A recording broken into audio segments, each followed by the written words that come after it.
I know you've coached, for a very long time. You've been a head varsity basketball coach for several different schools. You've coached AAU. I just wanted to kind of touch on, what you preach to your players, not just what they got to do on the court. Like I remember going to one of your practices and you did something I thought that was very special. It's like you took a moment with your team and you kind of talked about life. And even you had me as a guest before where I just talked beyond basketball. So what's some of the things that you kind of teach your players beyond the basketball court? Man, one of the things that I've learned in this coaching journey, even when we were up in Utah, man, and you look at just how, coaches approach the game and everybody has a different approach. Uh, One of the most important things is just being able to relate to your players and understanding that it's not just about what you do on the court, man. If you do something one way, that's how you need to do everything. So if you want to come on the court and you're gonna half ass it, you're gonna be that way in life. You got to give 110% at everything that you do and make that your habit, make that your pattern, man. And it you'll wake up one day and you'll be 10 steps ahead. Like there is no cheat code. There are no days off. Like you can have a time to rest, but you have to be consistent. You have to be willing to run through a wall and work out when nobody else is watching and grind when nobody else is watching. That consistency level, man, it'll take you so far.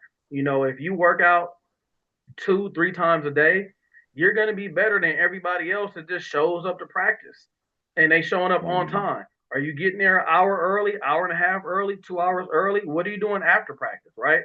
Like all of these things go a long way. So every little bit that you just keep adding on top of each other, on top of each other, on top of each other, you'll finally start to realize that you're getting to the top of the mountain. But it's not gonna happen overnight. And you got to be willing to take those steps, man. Just try to get better, a little bit better every single day. Like if you grind it out yesterday and you had a great practice, make today's practice better than yesterday's practice, man. And that's important. But something else is also important is you got to be a good teammate. You got to be a Mhm. good teammate, man. That go a long way. And a lot of times, you know this too from coaching in Utah. When you're on that coaching trail, you're gonna come across a lot of people with talent. But who's a good teammate? Who's the person that's motivating people on the bench? Who's the person that's like, don't worry about that shot, get the next one, right? Versus that negative Nancy, because you're gonna have one on every team. But that's not the dude that you want in your locker room, man. You don't want that type of energy in your locker room, especially when you're a college coach and you're trying to feed your family. And so Mhm. when you're trying to feed your family, you got to take all of these things in consideration. Do I want to bring this kid on because he's talented, but he's a talented asshole? Or do I really want to bring in that kid that's going to really come out here and try to get it out the mud and uplift not just himself, but the entire program? So at a young age, man, you got to kind of like instill that in yourself. Like, I'm going to be consistent. I'm going to come out here and grind, but I'm going to try to do it not just for me, but for everybody, right? You got to uplift the entire team. You got to be a team player. And that was one of the things that I loved about, playing AAU basketball is like we was all in it together. We was on a grind. Like it wasn't really one person out there trying to outshine another. We was all just worried about winning. And so winning over trumps everything, man. And if we can win together, we're gonna go a long way. But if you out here shining, one and done. We out of here. Right, right. That's all real stuff, man. I think it's super important for this generation to hear that. One of the things I was thinking about is like, and I see it a lot now, especially, and we'll talk about this on another show with the NIL deals, the NILs. I feel like it's kind of poured into the environment that entitlement. And I always say like, this game is a gift that we gotta be thankful for. Nobody owes you anything. And I see a lot of players that kind of feel entitled to certain things, and you hit on a lot of things. Is like being consistent.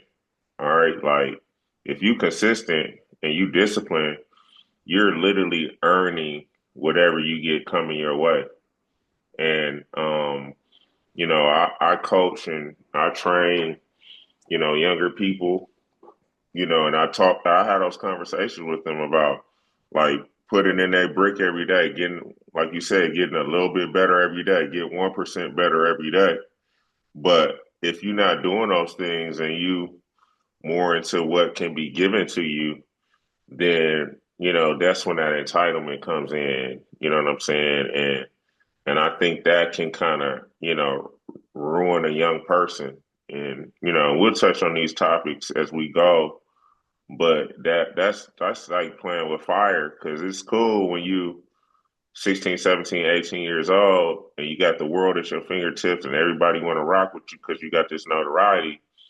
But if something happens, that could be gone in like 3 or 4 years or even less. Now you're like a young adult and you're like, damn, I remember when everybody rocked with me. And now it's like Yep. nobody on got they off to the next one. And that's just how it is. But you gotta take care of home and taking care of home is taking care of yourself. You feel me? So that I think that's something that's just really, really, really important. No, I agree 100%, man. It says a lot about a player's character, and it says a lot about the culture that you're instilled into. Because I feel like it's important for a lot of players, especially on the pro level, to go into a certain type of organization. Like we see in football, Baker Mayfield is successful now, but you get drafted to the Browns, back then, that's a tough situation to be in. Back in the day, like even now, if you play for the Washington Wizards, that's a tough situation to be in, right? And so a lot of these kids, when they are doing the AAU route and they doing the college route, I'm just bouncing. I'm going somewhere else. I don't like it here. It ain't like that in the pros, man. You on a team, Mm-hmm. you on a team. And if you don't like it, you're Facts. not always gonna get sent to where you want to go. You might get sent to Facts. Washington. You might have to play for the Wizards. You know what I'm saying? You might have to go to Charlotte. And next thing you know, it's like you out of the league because you never learn how to deal with adversity. That's one thing I loved about Gilbert in the story with his son, Mr. Arenas. He was like, nah, man, you're not going over there to play with Derek Fisher and the All Stars. You're gonna learn how to play every single position. You're gonna learn how to grind. You're gonna learn how to guard the best player. You're gonna learn how to get the key rebounds in the clutch. You're gonna learn how to, I gotta knock down these threes right now because we down six with 10 seconds left. You know what I'm saying? Like you're gonna have to learn how to play basketball at every position. You're not just gonna be a hooper, you're gonna be a basketball player too.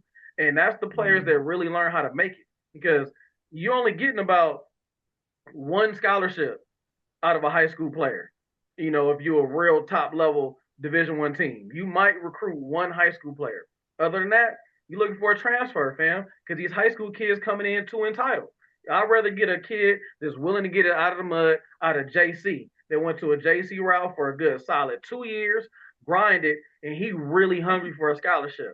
And it's another reason, a topic a lot of people don't like talking about. A lot of these foreign kids are coming in ready because they appreciate that scholarship. They know about hard work. They happy to be in America. They're not looking for that, Mm-hmm. oh, how much you pay me? The scholarship. I'll take it. Let's go. I'm gonna get out True. here and I'm gonna grind now. And they outworking us. They were outworking these American kids. And even when I talk to the coaches at LMU, they like, man, we going after them foreign kids, man. They appreciate these scholarships. They gonna come out here, they gonna Wow. grind, they gonna take care of grades, they're not gonna get no trouble off the court. My job, I got job security now. Wow. That's crazy you say that because remember when American players used to be like that? And I think that, and don't get me wrong, I'm all for getting the money, getting the bag, especially like when you come from hardship because money is a defense against poverty. So it's good when you got that bread to take care of those light bills, the gas bill, and get a solid meal and get you a source of transportation. But don't lose the hunger. Don't lose the moxie. like Facts. like you talked Real talk. about, bro. Like I believe, man, why have the best of both worlds? Like if you get in a bag, like you good, so you're not struggling no more. Go even harder because it's like you winning. You winning. Like don't be on some entitlement stuff because you can stop right there, especially those guys and girls out there who have a chance to like go to higher levels and do something special. Why stop short? You feel me? No, no. You hit on the nose right there. Listen, you can focus on that short term bag and be that transfer portal guy all the time. But in reality, if you just grind and you get to where you know you're supposed to be trying to go, like if you really about it, you really about this hoop game, once you get to the league, man, that bag gonna come. The bag gonna be way Facts. bigger than any kind of anything that they offer you in college. The bag gonna be bigger once you get to the league. If you really grind, Facts. the bag gonna be way Facts. bigger. So you focus on this short term bag that's gonna help you right now, and you gonna get uncle and cousin and auntie coming out the woodworks. That bag gonna be gone before you know it, because you don't even know how to manage money. You a teenager. Yeah. But once you get to the Yeah. league, get that second contract, you straight. You good to go. You set for life. Facts. That's basically generational wealth the way they playing players now. People getting paid on that second contract. But you worried about the bag in college? You got your priorities Facts. messed up, man. You got your priorities all Facts. messed up. Facts. No, that's real, bro. Like you dropped the gem right there, man, because I don't know if it's hearsay, but it's probably real. The max deals is going to be ridiculous. Where a lot of these players is going to be billionaires. Like we Generational already wealth. see LeBron James, he's a billionaire. I think guys like KD and them, they're going to retire and be billionaires. Like that's going to be like the thing. Like that when you talk about the long term bag, like a billionaire, like it's gonna be guys making $100 million in a season. So Hey, look at that's how Tom Brady sacrificed the bag for years because he was yeah, worried about legacy, right? He was so focused on legacy and winning and doing it the right way and making sure we could establish a roster around us. He getting paid big time to be a broadcaster because of his legacy. Like the bag yeah. is gonna be if you do the game right. If you treat the game right, man, it's gonna come back full circle, man. It's karma. It's a healthy balance of doing right and doing wrong. Don't focus on that short term bag, man. It's a trap. It's a setup. Dave Chappelle talked about it a long time ago about the bag, man. I forgot how the story went, but it's an interesting story, man, about how when you focus on that short term bag, you sacrifice that long term, legacy. Facts, facts, facts. Yeah. So we only got a few minutes. I wanted to kind of talk about because we grew up in the city, man. Greater Los Angeles area. We seen a lot of hoopers, right? Like man, a lot of hoopers like that didn't even make it. But I want to just kind of touch on the later generation because people, kind of, they're more in tune with them. Um, I want to talk about the best players in LA who didn't make the league currently, and I wanted to jump out on this one and send a shout out to Frank Nitti, man. Like I'm so impressed by that dude, man, and what he's done. From the Drew League to playing overseas and all that stuff, man. And you just see what he does and playing in pickup games, just playing everywhere. Like, first of all, I love hoop, and I like seeing when a player loves hoop. You could just tell it's his happy place. You know what I'm Yeah, saying? So I just think that sometimes, special players, not everybody gonna make the league is proof. But Frank Nitti, I mean, he's one of the coldest dudes, that I've seen over the last, 5 to 10 years. That I've seen him go toe to toe with NBA players in the Drew League, which, as yeah, you know, right. Teddy, that's normal out here for us. Like Oh it yeah, ain't, it's almost like no big, not a no big deal, but it's like we don't blink twice because we got that, and I'm pretty sure other places like New York and stuff. They got their leagues, Chicago, Atlanta, all that stuff. It happens, but he's one of those guys, man. Can you think of any other guy that like currently in the last 10 years or so that you would say? so I'm gonna take it back. And, I understand the topic question, but just bringing up my roots. And one thing I love about being from Inglewood is like people always ask you where you from. You say LA, and be like, I'm not specifically. I'm from Inglewood, man. It's a It's a specific distinction that you got to label. But growing Right. up, man, just to take it all the way back to the LA, Cali, Inglewood roots, seeing Shay Cotton play for the first time was amazing, fam. Like it was like a real life movie. Like I've never seen anybody that size play like that with a jumper, with athleticism, with defense, playing on both sides of the ball. And then you go down to somebody completely different that's a point guard like Kenny Bruner. Like I love Baron Davis, but I've never seen anybody do what Kenny Bruner did when I was growing up, man. Like it was just different. I think he played Facts. 4 years high school basketball, varsity, and won 4 championships in a row, varsity. And Kenny Yeah. Bruner shorter than me. You know what I'm saying? Yeah. Kenny Bruner was a beast. And then just to take it back to Westchester, to go back to my Inglewood roots, it's a dude named James Gray that everybody know as Gumby, one of the coldest basketball players I ever seen play in my life, man. It's a few like I love Frank Nitti. And when I first seen Frank play in the Drew League, I was like, yo, who is this dude? They was like, oh, that's Frank Nitti. Frank Nitti looked like he was in the league already. In the league already. For Like he's still unstoppable. And he one of them dudes real. that I feel like will play for free. If it wasn't no bag, he's still Facts. out there. He remind me like the grind, he remind me of SGA. SGA Yeah, one of them yeah. dudes like, hey, yo, Shay, practice is over, fam. Like we done. He's like, nah, man, I'm still in the court working on my game. That's Frank Nitti. That's Right, Frank right, Nitti. right. Frank Nitti one of the dudes Facts. that if he was in the Drew League and the game was over and Shay showed up and was like, yo, who want to play 1-on-1? Frank staying a whole nother hour. Like, let's go. Yeah, yeah. Facts. Facts. I love that he loves hoop like that. Yeah, You know what I'm saying? I think he was, you know how they say born to hoop or born to yeah. rap or born to do whatever.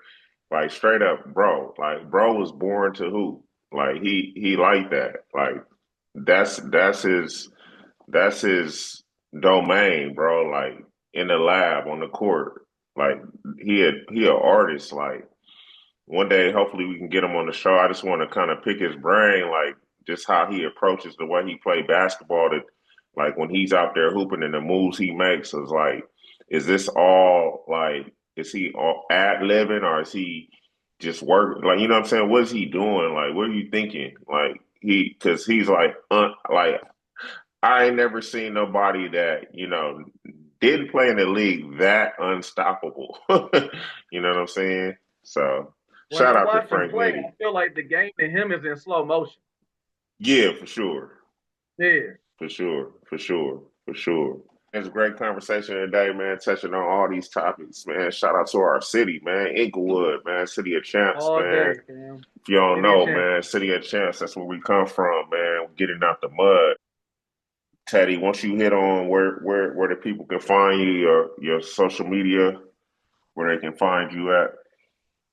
You can find me at Rogers Park. All On the platforms you can wall. catch me. Right, hit them on the wall. All platforms you can catch me at T Fletch 500. But before we go, I definitely want to give a special shout out to Chad Bell and his family. I think I've been knowing you for over 30 years, man. There's not too many friendships that I can speak on like that, man. Definitely one of my day ones. I seen you get it out the mud from coming in the gym to all the way to now to being the man that you are, the great family man, just a great person. And anytime I've ever needed you, man, you've always been there. Coming at you probably stepped in the gym at every program that I've been at, all the way in Utah to Dixie State, pulling up to the games, giving me, the criticism that I need, all the way to the high school level, talking to players, giving me tickets literally to bring players out there just to mentor and talk to after the game, man. When you didn't have a lot of time, but you made time to come over after the game and not only speak to me and drop some jewels on me and give me this opportunity to share this platform with you, but to educate our youth and raise our young men, man. I really appreciate it, man. I respect you. I love you. And man, I wish nothing but the best for you, man. I'm excited to keep this grind up, fam. Thank you for the opportunity.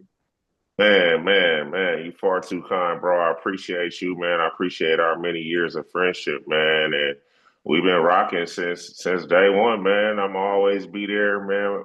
God willing. And we just gonna keep on doing it, man. And I just appreciate having you as a brother, always having my back.